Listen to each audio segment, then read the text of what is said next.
Hey guys, welcome back to Just a Girly Talking Wrestling. This is Sahar, and you guys are joining me on episode 7, which is so crazy to me. I can't believe it's already 7 episodes. I'm coming off of episode 6, where I got my most viewed video, as it was 168. And I think that's fucking insane. And I'm so honored and happy that people are actually listening to me and my wrestling takes. Whether you agree or you disagree, it's so cool that just someone's listening to my wrestling takes. I do apologize for the raspiness of my voice or my cracking of my voice. I think I mentioned in the last podcast, I went to Disneyland on Monday, January 6th, and I screamed my little head off. My voice is completely gone. I'm not big on roller coasters, so I was screaming like my life depended on it. Even though Disneyland doesn't have roller coasters like that, except like 1 or 2, I still freak out at roller coasters, so I was screaming my little heart out. So I apologize for the voice, but I really wanted to talk about wrestling because there's a lot that happened in this last week with wrestling, and I promised you guys, I promised myself I would be way more consistent with this podcast. So I'm setting that goal, and I am going to be more consistent. So I just want to also say thank you guys so much for sticking around. The new followers I have, which is awesome. I really appreciate it. And this is going to be a great episode, I feel. Or it's just going to be another episode of me losing my shit about certain wrestling takes. And I don't know how good I will be with my cracked voice. I probably will scream and make it even worse, but let's get into it. So there's a lot to talk about.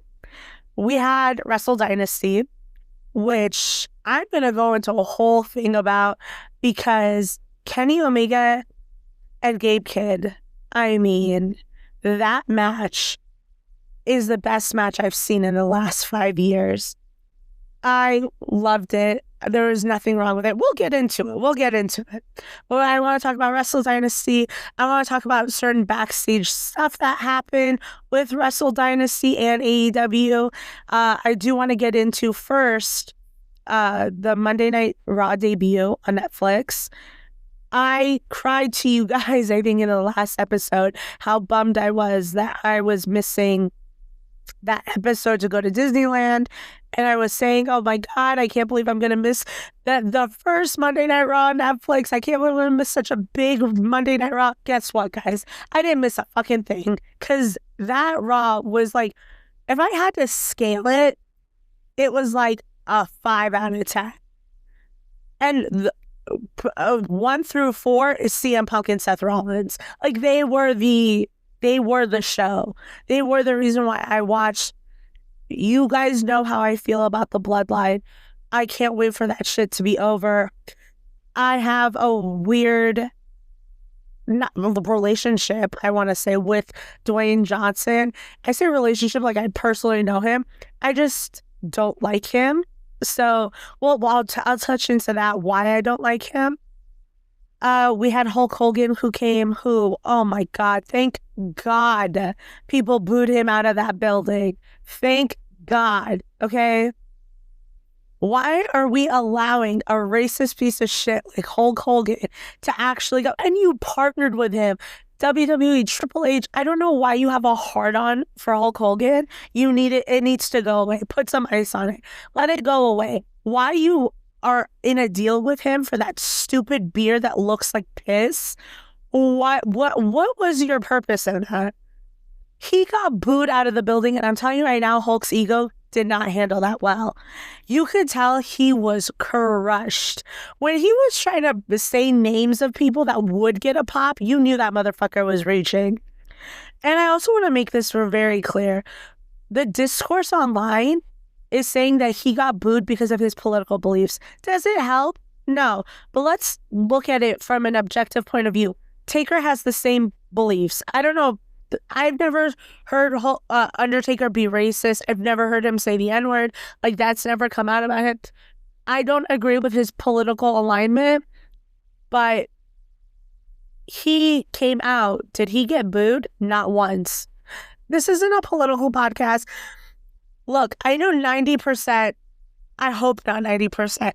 Let me give a benefit of the doubt. Like 60% of wrestling fans are probably Republican. I hope not, but let's just say that. Let's just, whatever. I get some people's political beliefs, but Hulk Hogan has actively said and done very racist things. And I think in 2025, to partner with him is a bad look on WWE. We all saw the news that Janelle Grant was amending her lawsuit against Vince. We don't know what that entails. I worry Vince is going to get away with what he has done. I think if Vince does get away with what he has done, I am worried that that is an entryway for him to come back. And I'm going to say this personally, I think you need to lock him up and throw away the key. And a business standpoint, he, towards the end of his run as the guy, the boss, WWE was so bad. It was horrible. It was hard to watch. Well, fans turned to AEW because Vince had diluted. He had ruined WWE with the dumbest stories. It was uncomfortable to watch. He is creatively bankrupt. Morally, he's bankrupt, and creatively, he's bankrupt. So he is not needed in WWE, but I do worry that this is opening the door for him. If something happens with a lawsuit, they settle outside of court, or, his homie Trump gets him off. I hope to God this is not his way of coming back. He shouldn't deserve to come back. That's exactly how I feel about Hulk Hogan. Apart from his political beliefs, I also believe the reason he got booed out of that building is not because of his political beliefs either, is because no one gives a fuck about Hulk Hogan in 2025. Who cares about Hulk Hogan in this day and age? Hulk Hogan was never a good wrestler, the most selfish man in the business, and he fucked over everyone he worked with to make himself look good. He cares about money. Not only that, you see, he's a selfish worker. He's a horrible person. He's a racist piece of shit who, by the way, there was a black woman who was an ambassador for his stupid, ugly, fucking dumb beer company. And he fired her because he found out she was black, allegedly. That's fucked up. Why does WWE think we're going to be like, oh, but it's Hulk Hogan. It's Hulk Hogan. No one gives a fuck anymore. No one gives a fuck. I can respect what Ric Flair has done for this industry. I think Ric Flair is not a good person, to be honest, with the amount of allegations against him. But I can tell you he was the greatest professional wrestler I've ever seen. His matches, you can name 20 of his best matches. You can. And rivalries and feuds. You can do that with Rick. But if you told me right now that Ric Flair, because I just read an article, Ric Flair saying he has one more match in him or he wants to do one more match, I am not interested in seeing a 70-year-old Ric Flair wrestle. Just like I'm not interested in a Jeff Jarrett championship run. That's so fucked up to a lot of people, but I don't give a fuck. Invest your time and your products on people who are your young and up-and-coming talent. Put that energy in. Stop giving it to these old-timers who've had their moments, who just want to reclaim that fame. I think Jeff Jarrett's an incredible wrestler. Do I want to see a championship run? This is the dumbest thing I've ever heard in my life. With the amount of problems AEW faces, you're going to now make it like you're going to put it out there that Jeff Jarrett's going to go on a title run. That's stupid. Or that he wants to win a championship. This is dumb. This is dumb. Focus on your Death Riders. Okay, you know what? Guys, I'm jumping the gun. You know how I get when I talk about AEW sometimes? I go on these tangents, but I'm going to save that for later. But I was really disappointed in the Raw that we just had, the Netflix debut. It wasn't good. I thought Travis Scott was performing. I don't listen to Travis Scott, so I don't know, but I thought he was performing. Did he just come out and smoke a blunt? I didn't really see any, I didn't see any need for it, but whatever, it was cool. I guess the fans loved it. So many celebrity sightings. Macaulay Culkin got the biggest pop of the fucking night, so that was wild. But the matches were mid. Sorry. Taker coming out was really bizarre to me with Rhea. They did the whole Brothers of Destruction pose. I don't know what that whole thing was about. It didn't make sense to me, to be honest. And I'm also going to talk about Dwayne showing up. Made no logical sense to me why he opened the show. He didn't say anything of value. He just showed up and he didn't show up as a talent to wrestle. He showed up as a stockholder to get more people to watch the show. I heard he has like, I think $34 million worth of stock in TKO or even more. I don't misquote me, but that's kind of wild. Like when he came out, it didn't feel like The Rock challenging someone to a fight. It felt like a corporate guy wants more attention. He knows he's a celebrity. He knows he can get all these eyes on him. He's a legend, whatever. He did nothing. And it was so fucking stupid to have him hug it out with Cody. He did nothing of value on the show. And everyone's been hyping up Dwayne returning. Everyone always shows that picture of him holding the 3 fingers up. And everyone's trying to decode what that means. Him showing up on Monday Night Raw did nothing. He could have done something. He could have done something with it. And there's all this discourse. Who is he going to face at WrestleMania? Is he going to face someone at WrestleMania? Is he not? Is his movie schedule allow him to? I could give a fuck. I'm not a Dwayne "The Rock" Johnson fan. I'm really not. I hate how he wrestles, and people can outclass him on the mic anytime. He just he has a team of writers. Dwayne's not that savvy on the mic. He has a team full of writers who cut his promos. Do we not remember when Cena called him out for writing his promos on his hand? Like, come on, guys. Do we not forget when CM Punk literally assassinated him on the mic leading up to the Royal Rumble match they had? I think, what was it, 2013? Where he said, your arms are just too short to box with God. That killed Dwayne. Dwayne is not that great. Was Dwayne great before? Yes, of course. But it's like, what are you doing? You hugged Cody. What the fuck? You go from beating the living holy hell out of him to hugging him and drinking tequila with him. Everyone's going to be like, oh, it's long-term storytelling. It's stupid. He could have made an impact. He didn't. He came out as a corporate guy, not as a wrestler. He just wanted to hype up the Netflix episode. He wanted to just hype himself up. It had nothing of value to me. But what did have value to me was Seth and Punk. Surprise, surprise, guys. I am hyping up a CM Punk match. I know. But that match was incredible. I definitely think it's a trilogy. I don't think that's the end of CM Punk and Seth Rollins at all. CM Punk going over, people are like, well, why did he go over? Like, Seth just keeps losing to people who left WWE and came back. I see this as Seth leaving his stupid gimmick behind and becoming this very unhinged person. What Hangman should have been. I do see that happening. I think his loss to CM Punk will haunt him because in his promos, he says, I need to cut this cancer out of my brain. This hate I have for you. I need to cut this out. He can't. He lost. And I think this is a continuation to more stuff. I definitely see them being the last 2 in the Rumble. Or John Cena winning the Rumble. I see a lot of things happening in the foreseeable future with CM Punk and Seth Rollins. This isn't the end. It was a great match. And that fucking promo CM Punk cut right after that match. No one can ever fucking tell me CM Punk is washed on that mic or in that ring. You can fuck all the way off. CM Punk still got it. And he can cut a promo like that still on the win. People underestimate CM Punk. You can keep doing it because you hate him, because he beat up your favorite wrestler or he talks shit about the company you love so much.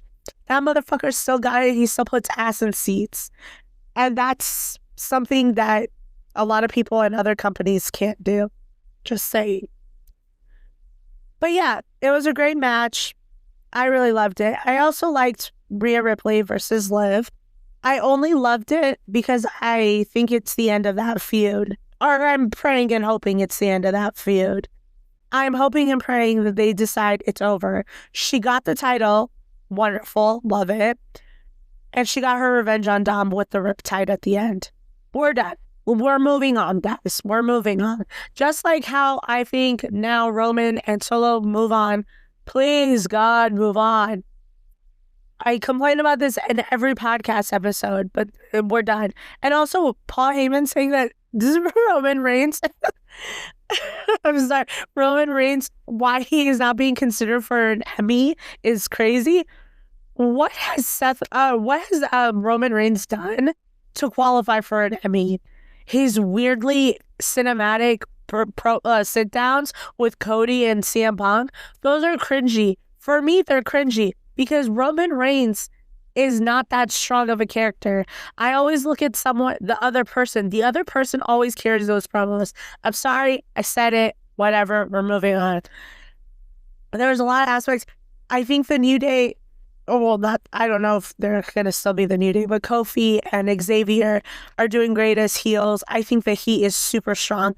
I wish we get more Big E content with him because I think he's returning at the Rumble. I think he'll return at the Rumble. It'll be Woods and Kofi in the ring, maybe dominating, and then we hear Big E's theme, and the place will go nuts. I'm hoping that happens, but I feel like they need to make a bigger statement now. The shot kind of wore off what they did with Big E. Like, we need more impact, guys. We need you to do more shitty behavior, okay? If you guys want to be successful heels. And the same how I feel about the Wyatt Six. It's very flat. It's really disappointing. This was a really weak Monday Night Raw for me. I did not enjoy it. And then I also didn't enjoy fucking Hulk Hogan. Piece of shit, racist asshole. I'm so happy he got booed out of the building. It's so satisfying to watch. It was really satisfying to watch him, the chip in his brain malfunction, because he's like, why is everyone booing me? And it's not because you're a Trump supporter, douchebag. It's because we all know of you as a racist asshole. You're a racist piece of shit. Sorry. That's what it is. Anyway, we're moving on to WrestleDynasty, because that pay-per-view was amazing. I do want to say this, though, before. Everything was amazing except for Jack Perry. And I just need to say one thing. And this is where my voice is going to get even more fucked. But I said from the beginning, I was on a space once, and I said this was the day after, or the day they fired CM Punk, right after the Wembley situation. I was on a space and I said, who the fuck is Jack Perry to fire your biggest draw over? He's a nobody. I got kicked out of that space because they're like, that's fucking wild. Who are you going to say you don't know who Jack Perry is? CM Punk didn't make Jack Perry. Let me fucking tell you something. Watching Jack Perry's match, I stand by everything I fucking said. Who the fuck is Jack Perry? And you know who fucked him? His own company fucked him. I will say it till I'm blue in the face. They have made him a joke. He is a running joke. So that match I didn't really like the Young Bucks match. And people think it's because I hate the Young Bucks. It's not that. I thought it was a decent match. I didn't think it was great. I'm glad it wasn't a bad match, because I guess that doesn't fit their character anymore. They can't have bad matches anymore, guys, because it doesn't align with their new characters. Fucking stupid idiots. I can't believe they actually said that, and people are now forgetting about it. No, they literally said they produce bad matches because it's their character. But guys, I'm going to talk about something insane.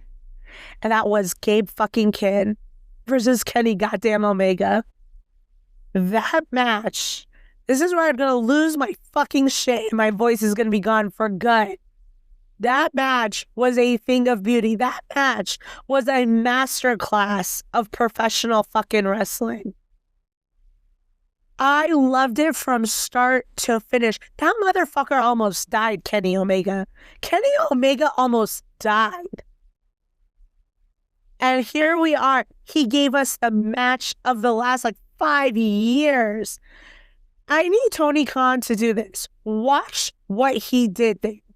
Apply it to AEW, and I'm telling you, AEW is going to take off to the next stratosphere. Look at what Kenny Omega did in one fucking night. He restored the feeling of professional wrestling. So did Gabe Kidd as well, of course. But Kenny Omega restored that feeling of professional. He unified the entire IWC with that match because it was that fucking good. It was that fucking good. Take that energy that he did in New Japan, apply it into AEW. Tony, take notes. Get your head out of your ass. Take notes on this. That's how Kenny Omega should be presented in AEW starting now. Because that motherfucker is the company.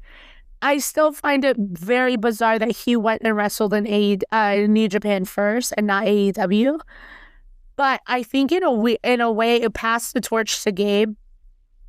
Gabe showed out. Look, people didn't know Gabe Kidd before. I didn't really know him before. I'm going to be completely honest. I've seen one or two of his matches before. I didn't know who he really was. I really was like, oh, he's a good wrestler. Like, he's really good. But man, did that match shut me the fuck up because he is a fucking star. A star. That match was start to finish incredible. That match was a thing of beauty, and I loved every minute of it. I'm going to also talk about something else that happened with AEW and New Japan. So New Japan has a ring announcer. Or not a ring announcer, I'm so sorry, a commentator. And he's kind of a heel commentator, right? He'll make like snarky remarks, what a heel commentator does. Heel commentators say brutal shit. So it was released by WrestlePurist yesterday that Chris Charlton is on indefinite hiatus from New Japan commentary due to his anti-AEW comments he made on WrestleDynasty. That is disgusting. I think AEW, and I think Tony Khan, this is just directly to Tony Khan, this is disgusting. The sensitivity of this man does not run on business mentality. This man runs purely on emotion, and that's why AEW continues to fail. That's why AEW continues to make dumb fucking moves. Is because he doesn't go based on a business savvy. He goes based on, oh, this person hurt my feelings. All right, well, I'm gonna fuck them over. I'm gonna fuck their livelihood. That's sick behavior. Like, don't ever tell me he's not Vince McMahon. Like, he's Vince's protege, business-wise, I'm saying. But even then, I fucking hate Vince, and I think he's the scum of the earth and a horrible human being. But motherfuckers were coming after WWE left, right, and center, okay? He was never that fucking sensitive to pull people from their shows. This is too far, in my opinion. I think we've seen this pattern, and it's going to continue to happen. And I think, too, and then I think New Japan released a statement saying AEW had nothing to do with this. Then why did you pull it? Why is Tony Schiavone making really fucking rude comments? AEW pulled him. AEW complained and was like, well, fuck this. So let's pull him. And then Dax Hardwood, who I love. I actually do love him. Okay, guys? But like, he's like, yeah, it's just like the cool thing to do now to attack AEW. No, your boss makes it easy to attack your company because he does dumb shit. He does like the dumbest things. And another thing that he does that is so fucking annoying is how he lets wrestlers just do whatever the fuck they want. I don't understand it. He lets wrestlers make these creative decisions that just make no logical sense to me. Another thing that he does that just doesn't make sense is let John Moxley, I almost said Dean Ambrose, apologies. He lets John Moxley have creative control of the Death Riders. Apparently, I don't know if this is true. He needs to take that pen away from John Moxley immediately. The Death Riders are falling flat. Nobody gives a fuck about the Death Riders. They kidnapped the Rock and Roll Express. Men in their, 70s. What the fuck are we doing, guys? This is so stupid. This is so stupid. The Death Riders are supposed to be a vicious heel group. And now I'm going to get Cope. Yeah, you heard me right. I'm going to get Cope, Adam Cope, and John Moxley. This is stupid. This is so stupid. And you heard me right, guys. Adam Cope. That's his name now, guys. You didn't know that? Adam Cope. I'm going to say it again so it sinks in. This man came up with that name himself or someone gave it to him. Whoever came up with that name needs to be punched in the face. That is so stupid. I cannot cope with it. Sorry, I had to do that. It's so stupid. Like, there are things that you're doing that makes just no logical sense. Again, people think I hate AEW. I do not hate AEW. The same criticisms I have for WWE for aligning with a piece of shit like Hulk Hogan is the same I feel about AEW. WWE has major faults. That Raw was mediocre at best, and it shouldn't have been hyped that way unless they were going to deliver, and they did not deliver. And AEW has not been delivering for a long time. I will say, though, Ricochet is great. I've never had a problem with Ricochet's in-ring work. You can't touch Ricochet inside a ring. I think he's beyond talented. That man does not know how to do a promo to save his life. It's uncomfortable. The first 2 months that he's been in AEW, he's been presented as a joke. People laugh at him. It's because how AEW presented him. Now he's picking up steam, right? Now this heel thing, what he did with Swerve last week, attacking him, the blood, the white shirt, how the blood looked on the white shirt, that stupid Jadakiss laugh. Cool. But here's my problem. I don't trust AEW. And that's the fucked up reality of it all. I don't trust AEW taking this Ricochet character and elevating it to where it needs to be. I worry it is going to fall flat, just like the Death Riders are falling flat. This needs to end.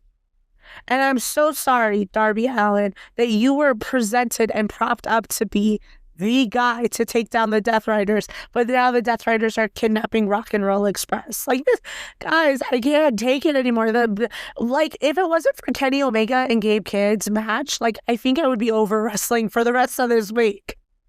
It's been mediocre. Again, I loved the Seth and Punk feud. It's going to continue. That was the start, and it was rightfully so the main event. That was the start of the night. But it's you can't always just have to depend on CM Punk and Seth Rollins to pull out a banger. You got to do it yourself. Also, I'm jumping around topic to topic. Sorry, guys. But I saw Nikki Bella on the Netflix red carpet or whatever that shit was. I'm going to tell you this right now.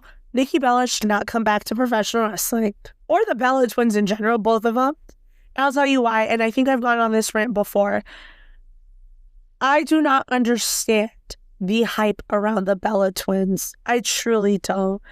I personally don't believe they contributed a goddamn thing to professional wrestling, especially for the women. I don't. You made a reality show that was produced by Vince in the sense of it was so overly produced. It was fake. We all saw through it.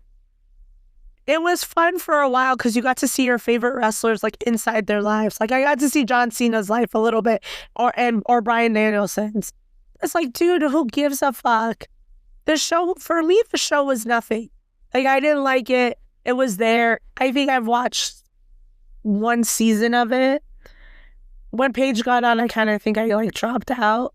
I don't think Nikki Bella did anything for the women's division. Then going into the Hall of Fame, the Nikki and Brie, I don't understand it, and I'll still never understand it. Name me one good Bella's match. Name me one good Bella's match. I have said this from the beginning. Brie is better in ring than Nikki ever was. They were both garbage on the mic. Garbage on the mic. Their stories were weak. AJ Lee carried that division. Again, it sounds like I'm just obsessed with CM Punk and I'm praising his wife, but I'm being so thrilled when I say this. AJ carried that division. I can name you good AJ Lee matches. I cannot name you a good Nikki or Brie Bella match. And that says something.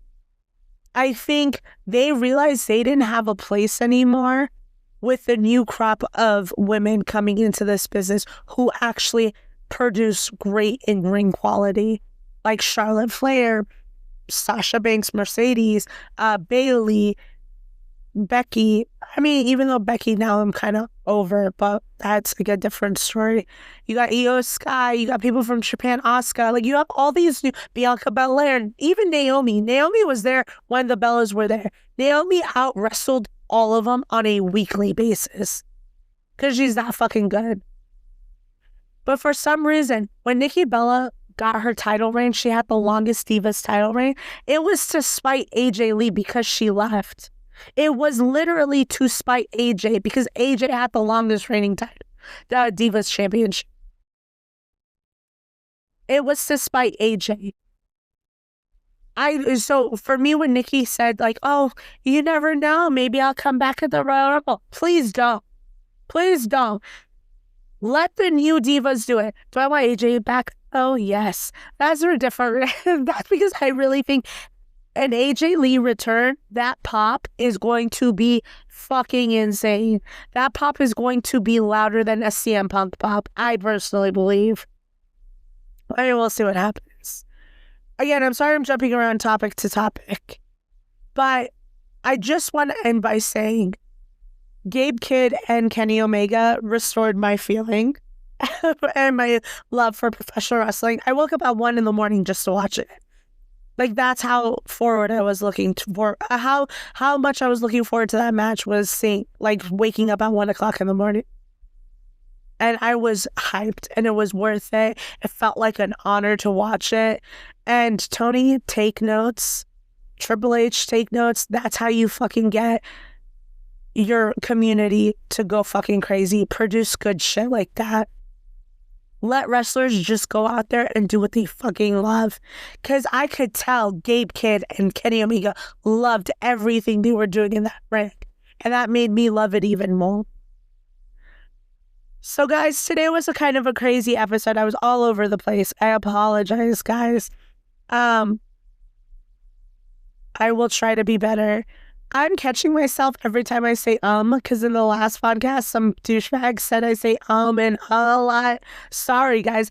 I really don't write down what I'm going to talk about. I literally just come on here, put my mic on, and I go off on every wrestling take that's in my head, what I've been seeing online, my opinions of it. I should be way more organized and like have a list of what I want to talk about, but I just wing it because I do feel like I'm talking to friends. I do feel like I'm talking to people who get my take, may disagree with it, even at some point, but also like it's just respectful and I'm talking to friends. So sorry if I say a lot, okay, assholes?